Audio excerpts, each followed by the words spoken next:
ចូលមករំងាតែរូបជាទ្រង់ព្រានលើផែនពុទ្ធិក៏ផែទៅជាស្រពូនព្រៀងក្រមតែណាកាងក៏ផ្លាំងជាធ្លីងងដោយដួងច័ន្ទប្រត់ពីស្នេហ៍មនោរម្យពេលនេះហើយដែលរៀមត្រូវឃ្លាតពីមុំ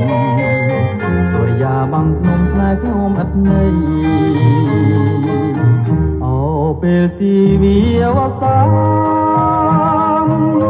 ប្រសានគ្មានដានជុំលោកី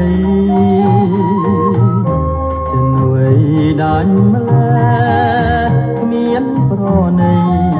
ដាច់និស័យស្នេហ៍កម្មវេលាជួបហើយប្រែជារៀងតាមឈ្នានីផ្ដន់ជាគង់អត់លះបើជានេះខ្ញុំនៅមានទីប្រស្នា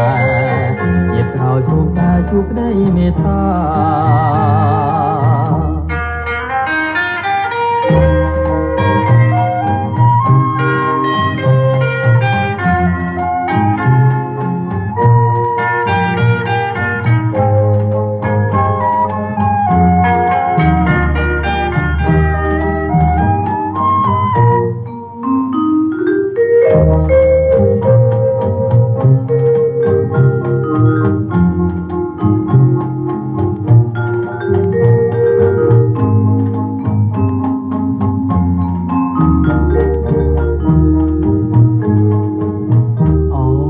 ទីវាវសា